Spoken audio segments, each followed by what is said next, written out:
5 وقت کی نماز یہ میرے نبی کی آنکھوں کی ٹھنڈک ہے، 5 وقت کی نماز اس امت کی شان پہچان ہے۔ اور اللہ تعالیٰ نے پہلی امتوں پر اتنی بڑی مشقت ڈالی کہ ان کی نماز مسجد کے علاوہ کہیں نہیں ہوتی تھی، مسجد میں ہی ہوتی تھی۔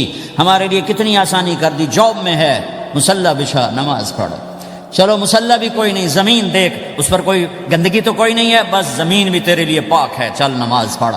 اور آسانی کر دی، پانی کوئی نہیں ہے کوئی بات نہیں، مٹی میں ہاتھ مار، منہ پہ مل، پھر ایک ہاتھ مار یوں کر، چل نماز پڑھ میں تیری قبول کروں گا۔ یہ کسی امت کے ساتھ یہ نہیں ہوا، انہیں وضو ہی کرنا تھا چاہے پانی 50 میل پر موجود ہو۔ اور ہمارے لیے پانی کوئی نہیں ہے، چلو تیمم، مٹی میں ہاتھ ہمارا یوں کیا، پھر ہاتھ ہمارا ایک یوں کیا ایک یوں کیا، چل بھائی اللہ اکبر قبول۔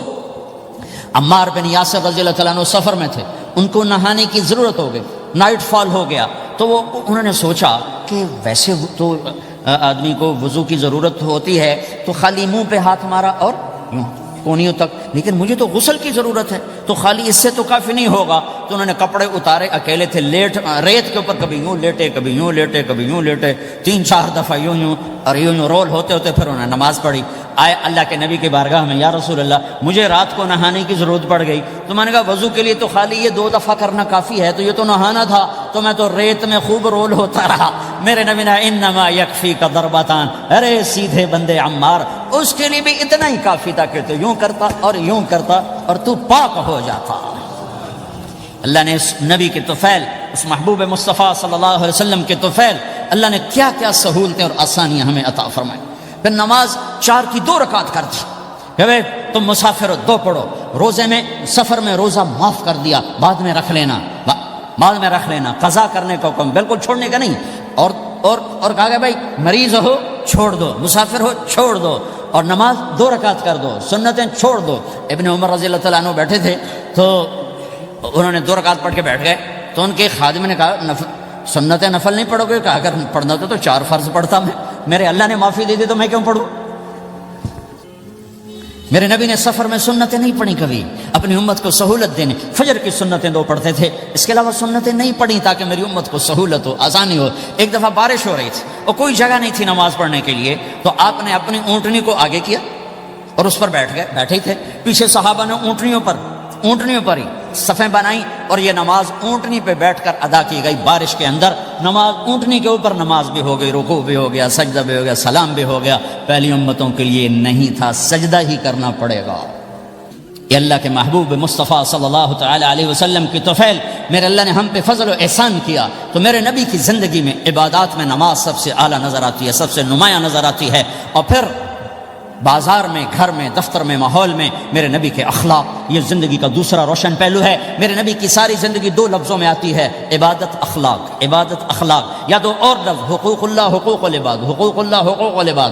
حقوق اللہ میں نماز سب سے اعلیٰ، اور حقوق العباد میں لوگوں کی برداشت کرنا، لوگوں سے درگزر کرنا، معاف کرنا، جھوٹ سے بچنا، دھوکے سے بچنا۔ میرے نبی سے پوچھا گیا یا رسول اللہ مسلمان کنجوس ہو سکتا ہے؟ ہم نے کہا ہو سکتا ہے۔ یا رسول اللہ مسلمان کمزور ہو سکتا ہے، بزدل ہو سکتا ہے، ڈرپوک ہو سکتا ہے؟ آپ نے کہا ہو سکتا ہے۔ یا رسول اللہ مسلمان جھوٹ بول سکتا ہے؟ آپ نے کہا نہیں، جھوٹ نہیں بول سکتا، جھوٹ نہیں بول سکتا۔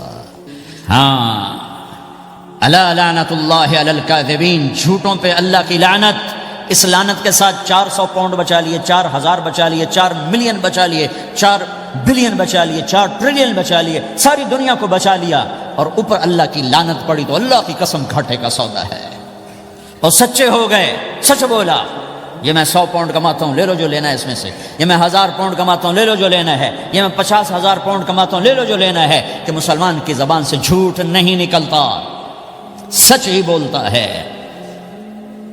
آپ تشریف لے جا رہے ہیں، ایک آواز ہے یا رسول اللہ، آپ نے یوں دیکھا کوئی نظر نہیں آیا، پھر آواز ہے یا رسول اللہ، تو آپ نے دیکھا کہ ہرنی ڈیئر چھوٹی وہ کھڑی ہوئی رسی میں بندھی، تو آپ نے کہا کیا ہوا؟ کہا جی آپ کا صحابی مجھے پکڑ کے لایا ہے، میرے چھوٹے چھوٹے بچے بھوک سے رو رہے ہوں گے، آپ مجھے چھوڑ دیں، میں بچوں کو دودھ پلا کے واپس آ جاتا، مجھے پتا ہے میرے اللہ کی تقدیر میرے بارے میں کیا ہے۔ تو آپ نے کہا اگر تو واپس نہ آئی تو پھر؟ تو اس نے کہا مجھے اللہ جہنم میں ڈال دے۔ آپ نے اس کی رسی کھول دی، خود وہیں بیٹھ گئے، اس نے دوڑ لگائی اور پہاڑوں میں گم ہو گئی۔ تھوڑی دیر کے بعد وہ دوڑتی ہوئی آئی اور آ کے سر یا رسول اللہ میں حاضر ہو جاؤں، تو آپ نے اس کو باندھ کے وہیں آپ بیٹھ گئے نہیں۔ دیر کے بعد وہ صحابی آئے جنہوں نے اس کو شکار کیا تھا، پکڑا تھا، تو کہنے لگے، ان کا یا رسول اللہ آپ یہاں کیسے؟ کہ میں ایک درخواست لے کر آیا ہوں۔ کہ کیا؟ کہ یہ ہرنی مجھے ہدیہ کر دو، کہا یا رسول اللہ سب کچھ آپ کا ہے، کہنے بس یہ ہدیہ کر دو۔ یا رسول اللہ حاضر۔ تو آپ نے اس کو لے کر رسی اس کی گردن سے نکالی کہ جا بچی اپنے بچوں کے پاس جا کے خوشی منا، سچ نجات دیتا ہے اور جھوٹ ہلاک کرتا ہے۔ ایک ہرنی جان کی بازی کھیل گئی سچ بولنے کے لیے، تم چند پونڈوں پہ جھوٹ بولتے ہو، ایمان کو برباد کر کے رکھ دیتے ہو۔ مسلمان جھوٹ نہیں بولتا، مسلمان دھوکہ نہیں دیتا، مسلمان کی زبان سے سخت بول نہیں نکلتا، کسی کو بے عزت نہیں کرتا، کسی کو کی بے اکرامی نہیں کرتا، کسی کا دل نہیں توڑتا، کسی کو ذلیل نہیں کرتا، خود سہتا ہے، اوروں کو خوشیاں دیتا ہے، خود دکھ سہتا ہے، اوروں کو راحت دیتا ہے، خود تکلیف سہتا ہے۔ یہ میرے نبی کے اخلاق ہیں، یہ میرے نبی کی زندگی ہے، اور یہ اسلام کا سب سے بڑا چیپٹر ہے اور سب سے مشکل چیپٹر ہے۔ جب میرے نبی نے لمبی نمازیں پڑھی تو اللہ نے روک دیا کہ میرے حبیب ما انزلنا علیک القرآن لتشقى، اتنی لمبی نماز نہ پڑھ کے تو تھک جائے۔ میرے نبی نے تبلیغ میں زور دکھایا تو اللہ نے روک دیا، فلتذهب نفسك عليهم حسرات، میرے نبی اتنا غم نہ کر کے آپ خود ہی آہیں بھرتے بھرتے آپ مر جائیں۔ میرے نبی نے مال سارا خرچ کیا، اللہ نے اس سے بھی روک دیا، ولا تبسطها كل البسط فتقعد ملوما محسورا، اتنا خرچ نہ کریں کہ آپ خود پھر دکھی ہو کے بیٹھ جائیں۔ خرچ کرنا بہت بڑا عمل، تبلیغ سب سے سارے عملوں کا سردار عمل، تبلیغ سے بڑا کوئی کام ہوتا تو اللہ نبیوں کو دیتا، اگر تبلیغ سے بڑھ کر کوئی کام ہوتا تو اللہ نبیوں کو دیتا، گشت سے بڑھ کر کوئی محنت ہوتی تو اللہ نبیوں کو دیتا۔ 950 سال نوح علیہ السلام گشتی کر رہے ہیں، اور اللہ کی مان لو، اللہ کی مان لو، اتنا عظیم عمل کا میرے نبی درمیانہ نماز سب سے بڑی عبادت، میرے نبی درمیانہ کام، لیکن جب میرے نبی نے اخلاق اچھے کیے، دشمن کو معاف کرنا۔ لیکن ایک آدمی آپ سوئے ہوئے تھے، آپ کی تلوار لٹکی تھی، ایک آدمی آیا، اس نے آپ کی تلوار اتاری اور یوں ہماری پسلی میں، آپ اٹھ کے بیٹھ گئے۔ اب وہ قتل کے ارادے کے لیے آ چکا ہے اور تلوار یہاں ہے، کہتا من یمنعک منی، اب بول تمہیں کون بچائے گا؟ تو آپ نے مسکراتے ہوئے کہا اللہ، تو اس کے ہاتھ سے تلوار گر پڑی، تو آپ نے اٹھا لی، آپ نے یوں سیدھی کی، اب تو بچا، تجھے کون بچائے گا؟ وہ کہنے لگا مجھے تو ہی بچائے گا، وہ تو اللہ کو جانتا نہیں تھا، کہا بابا مجھے تو ہی بچائے گا۔ تو آپ کہتے ہیں اس کا سر اڑا دو، یہ نبی کو قتل کرنے آیا ہے۔ میرے نبی نے فرمایا کلمہ پڑھتے ہو؟ کہا نہیں پڑھتا۔ کہا جاؤ معاف کیا۔ یہ میرے نبی کے اخلاق ہیں۔ 20 سال جنہوں نے قتل کے منصوبے مکہ والے، جب آپ مکہ میں فاتحانہ داخل ہوئے، ابو سفیان سب سے زیادہ آپ کو دکھ پہنچانے والوں میں پیش، تو آپ نے ابو سفیان کو عزت دی۔ جو ابو سفیان کے گھر میں داخل ہوگا اس کو کچھ نہیں کہا جائے گا۔ آپ تو ابو سفیان کو بلا کے سولی پہ لٹکاتے، اور آپ کہہ رہے ہیں جو ابو سفیان کے گھر میں جائے گا اسے کچھ نہیں کہا جائے گا، جو بیت اللہ میں ہوگا اسے کچھ نہیں کہا جائے گا۔ سارا مکہ سامنے، آپ یوں بیت اللہ کا دروازے پر یوں دونوں ہاتھ ایسے ٹکا کے کھڑے تھے۔ پھر آپ نے کہا میں کیا کروں گا اب تمہارے ساتھ؟ تو سہیل بن عمر نے کہا آپ کریم ہیں، کریم کے بیٹے ہیں۔ تو آپ نے کہا جاؤ میں نے معاف کیا۔ یہ اخلاق آج مٹ چکے ہیں، مردوں سے، عورتوں سے، علم والوں سے، خانقاہ والوں سے، تبلیغ والوں سے، سب زیرو ہوئے پڑے ہیں۔ جب تک یہ اخلاق زندہ نہیں ہوتے اسلامی زندگی قائم نہیں ہو سکتی، اسلامی معاشرت قائم نہیں ہو سکتی۔ اور دین دو چیزوں سے آگے پھیلتا ہے، ایک دعوت اور ایک اخلاق۔ دعوت اور اخلاق۔ دعوت نہیں ہوگی تو اخلاق وہیں پڑے رہ جائیں گے، اخلاق نہیں ہوں گے تو دعوت کوئی قبول نہیں کرے۔ میرے نبی نے کتنے معجزے دکھائے مکے میں، نہیں کلمہ پڑھا۔ بدر میں ان کے 70 مارے گئے، فرشتوں کو دیکھا، جبریل کے گھوڑے کی آواز سنی، کلمہ نہیں پڑھا۔ خندق میں شکست ہوئی، کلمہ نہیں پڑھا۔ پانی نکلتے دیکھا، انگلیوں سے کلمہ نہیں پڑھا۔ ایک بکرے کا ایک بازو پکایا، ایک بازو بکرے کا، ایک اگلا جو بازو ہوتا، اور 40 آدمیوں نے کھانا کھایا اور ایک بوٹی کم نہیں ہوئی، کلمہ نہیں پڑھا۔ لیکن جب میرے نبی نے کہا جاؤ معاف کیا تو سارے ہی کلمہ پڑھ گئے کہ واقعی یہ اخلاق نبی کے ہو سکتے۔ حنین کی جنگ میں جب بھاگے لوگ، شکست ہوئی، تو ایک صحابی کا بھاگتے ہوئے پاؤں ہمارے نبی کا پاؤں پر آیا، اور جوتا سخت تھا، تو آپ نے کہا اوجعتنی، اور آپ کے ہاتھ میں چھڑی تھی، آپ نے اس کو یوں ماری، کہا اوجعتنی، ارے تو نے مجھے کتنا زیادہ درد پہنچایا، دکھ پہنچایا۔ وہ بیچارے پگھل کے رہ گئے اور پریشان ہو گئے، اور فرماتے ہیں سارا دن میں پریشان، ساری رات پریشان کہ اللہ کے نبی کو میں نے تکلیف پہنچائی، اب میرا کیا بنے گا؟ اگلا دن ہوا تو اعلان ہو رہا تھا بھائی جس کا پاؤں نبی کے پاؤں پہ آیا تھا اس کو اللہ کے نبی بلا رہے ہیں۔ تو صحابی کہنے لگے میں نے سمجھا بس اب میری تو دنیا بھی گئی اور آخرت بھی گئی، اب میرے اوپر کیس بنے گا اور مجھے ڈانٹ ڈپٹ بھی ہوگی، میرا کتنا بڑا گھاٹا نقصان ہوگا۔ یہ حاضر ہوئے ڈرتے ڈرتے، تو آپ نے فرمایا میرے بھائی کل میں نے تمہیں چھڑی ماری تھی، وہ مجھے معاف کر دینا، اور یہ 80 اونٹ تمہیں ہدیہ دیتا ہوں، 80 کیملز یعنی 80 پراڈو، 80 رینج روور کا یہ میری طرف سے تمہیں ہدیہ ہے۔ وہ حیران پریشان، یہ میرے نبی کے اخلاق ہیں، یہ میرے نبی کے اخلاق ہیں۔ کانٹے بچھانے والی نے 4 دن آنا چھوڑ دیا، بیمار ہو گئی تھی، تو آپ نے کیا بات ہے، وہ ہمارے راستے میں اب کانٹے کوئی نہیں ہیں؟ کہا جی وہ بیمار پڑی ہے جو کانٹے بچھاتے تھے۔ تو آپ اس کے گھر چلے گئے، ماں جی خیریت تو ہے، آپ ٹھیک تو ہیں؟ کہا بیٹا مجھے کلمہ پڑھا دے، بس تیرے اخلاق نے مجھے فتح کر لیا ہے۔ میرے بھائیوں یہ چیپٹر بھول چکے ہیں۔ جب تک یہ چیپٹر زندہ نہیں ہوگا زندگی اسلامی نہیں بنے گی، معاشرہ اسلامی نہیں بنے گا، اور آگے قوموں کے لیے اسلام کا دروازہ نہیں کھلے گا۔ ہمیں معاف کرنا آتا ہو، ہمیں گالی دینے والے کو دعا دینا آتا ہو، غیبت کرنے والے کی تعریف آتی ہو، اور غیبت کرنے سے، غیبت سننے سے اپنے آپ کو ایسے بچاؤ جیسے زہر سے بچاتے ہو، اسے آگ سے بچاتے ہو۔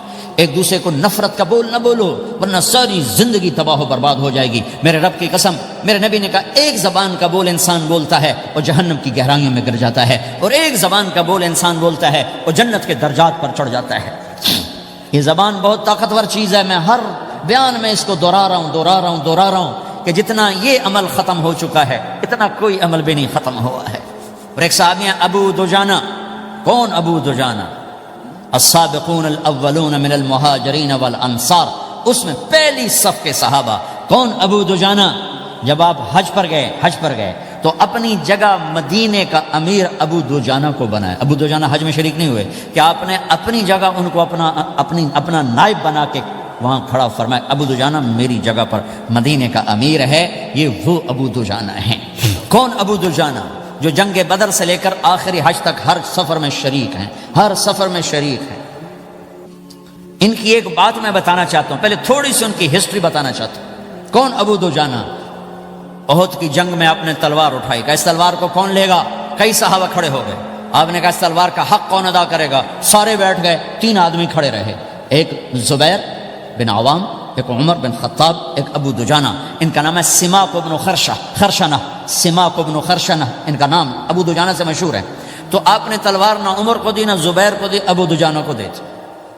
تو عمر رضی اللہ عنہ نے تو محسوس نہیں کیا، حضرت زبیر نے محسوس کیا کہ اس کو کیوں دی، مجھے کیوں نہیں دی؟ میں مہاجرین میں سے ہوں، میں پھوپھی کا بیٹا ہوں، میں اس سے دلیری میں کم نہیں ہوں۔ بلکہ حضرت زبیر کی دلیری کی تو دھک تھی، جدھر سلوار چلتی تھی کاٹتی چلی جاتی تھی، کہنے لگا میں دیکھوں گا یہ کیا کرتا ہے۔ تو ابو دجانہ کے پیچھے زبیر ہو لیے۔ تو ابو دجانہ نے جو حملہ کیا تو 3000 کا لشکر تھا، اس کو چیر کے پار نکل کے، پورے لشکر کو کاٹ کے پار نکل کے، اور آگے عورتیں کھڑی تھیں جو مکے کے لشکر کو تیار کر رہی تھیں۔ نحن بنات طارق نمشی علی النمارق مشی القتل بوارق المسک فی المخالق المسک فی المفارق والدر فی المخالق ان تقبلوا نعانق وتدبروا نفارق فراق غیر وامق۔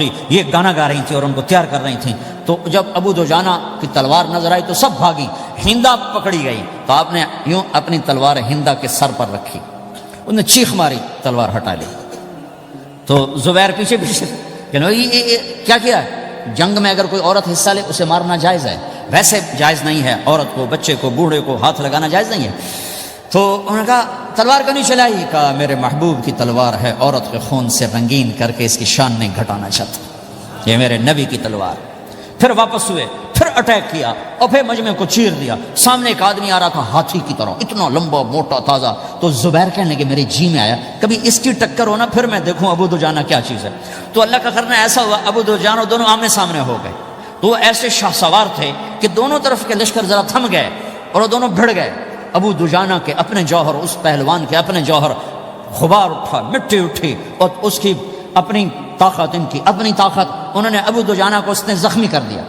ابو دجانہ نے جو جوش میں آ کے ماری تلوار، اس کو لگی یہاں، تو اتنی طاقت سے لگی کہ اس کے نیچے اتر کر 2 ٹکڑوں میں تقسیم کر دی، یوں ماری۔ تو ایک حصہ ادھر، ایک حصہ، پھر یوں دیکھا اور اپنے چہرے سے لوہے کی ٹوپی اتاری، اما ترا انا ابو دجانہ، کیا دیکھ رہے ہو؟ میں ہوں ابو دجانہ، تلوار صحیح لی ہے میں نے، غلط نہیں لی۔